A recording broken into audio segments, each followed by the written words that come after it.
علامات بزرگ قیامت پشت سر هم میاد. یکیش مسیح دجاله، شر محض، بزرگترین شر است که دنیا و مردم دنیا رو تهدید میکنه. یکیش یعجوج و معجوجه. یکی دابة الارض، یک حیوان بزرگی از کوه صفا در میاد و همه مردم رو میلیسه، کسی نمیتونه اونو بکشه و با همه مردم تماس میگیره، تو پیشانیش نوشته میشه کافر یا مسلمان. سبحان الله.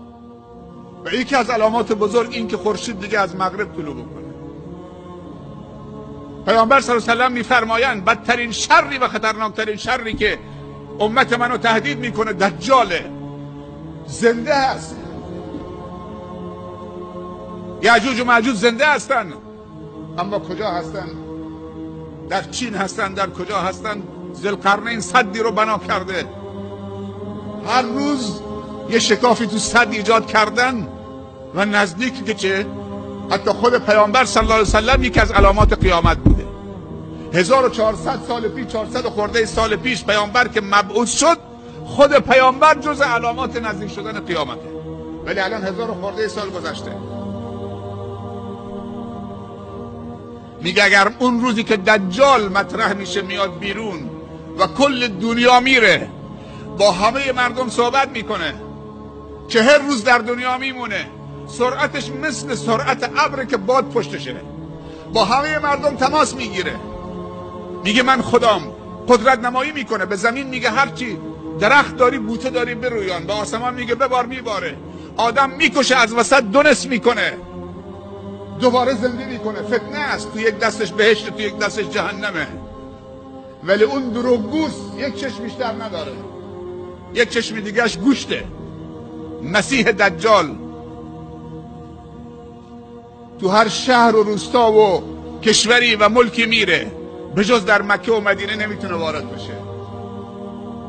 در اون روز فرشتگان شمشیر به دست از مکه و مدینه حراست میکنن، اگر یک قدم نزدیک بشه تکه تکش میکنن، بر کوه بلندی خیمه میزنه در اطراف مدینه و هرچی منافقین در مدینه صدا میزنه بیای بیرون پیش من، طرفداران من بیاید پیش من.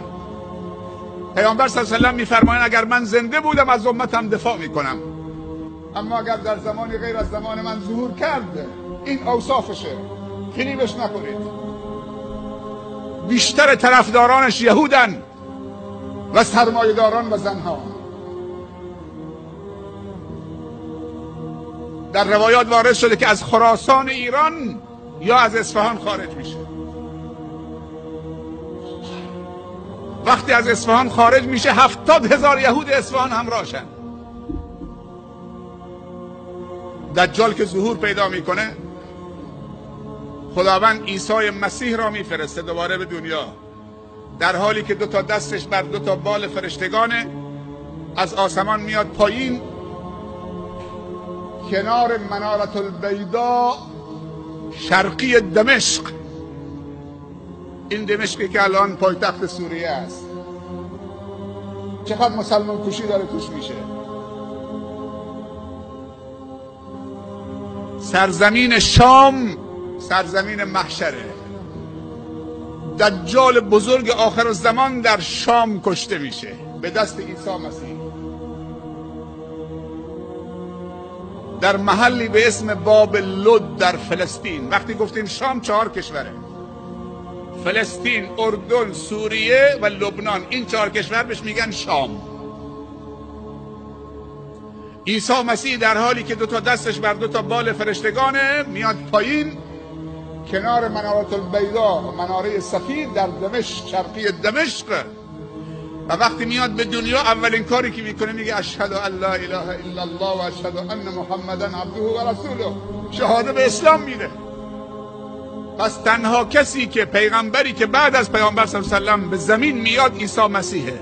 یک بار دیگه خداوند بهش اجازه میده بیاد روی زمین و اولین کاری که میکنه میگه اشهد ان لا اله الا الله و اشهد ان محمدا رسول. یکی از علامات نزدیک شدن قیامت سرعت زمانه. زمان سرعت پیدا میکنه، خیلی سرعت پیدا میکنه. چطوری دجال با همه مردم صحبت میکنه؟ فضای مجازی.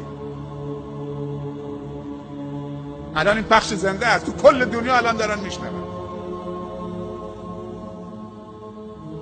تکنولوژی و فناوری به کجا رسیده؟ این تکنولوژی و فناوری در اختیار دجال هم قرار میگیره. اون زمان دیگه خیلی خودشو عرضه میکنه. پس سرزمین شام سرزمین محشره. خدا داره آماده میکنه. ناراحت نباشید. کودکان سوریایی قتل عام میشن، کودکان عراقی قتل عام میشن، مسلمانان عراق و سوریه و فلسطین دارن قتل عام میشن. این مقدمشه. خدا میخواد اونها رو خالص بکنه. خدا صبر عجیبی بهشون داده. بهترین و قویترین و مجاهدترین مسلمانای جهان همین مسلمانای تو سوریه هستن که کل دنیا الان ارتشش فرستاده اونجا، همه دارن سرکوب میکنن. فقط مسلمان مجاهدی که باور بکنی من تو تلویزیون دیدم چاهی کنده بودن، یکی از مجاهدین رو گذاشته بودن تو این چاه و با سر بیل میزدن تو سرش، بگو لا اله الا بشار، بگو خدایی نیست مگر بشار اسد، بگو لا اله الا الله. خاک میریختن رو سرش، با بیل میزدن تو سرش، میگفتن بگو لا اله الا بشار، بگو هیچ خدایی نیست مگر بشار اسد، بگو لا اله الا الله. همجور تا خاک آمد رو سینش، میزدن تو سرش با پوتینشون، میگفت لا اله الا الله. خاک آمد رو لبش. من این صحنه رو تو تلویزیون میدیدم. خاک آمد رو چشمش، خاک تکون میخورد وقتی کلمه توحید میگفت لا اله الا الله، تا اینکه خاک کل سرش رو پوشوند. همش میگفت لا اله الا الله.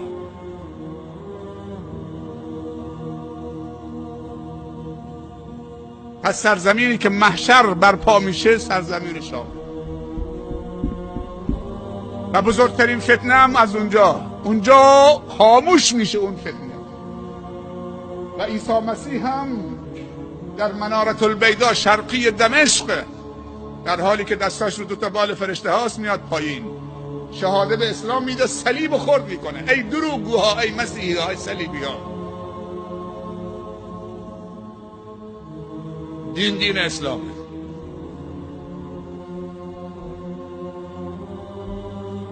و بعد دنبال میکنه مسیح دجال رو تا پیداش میکنه، دستگیرش میکنه. کجا؟ نزد باب لد در فلسطین، در زمین شام.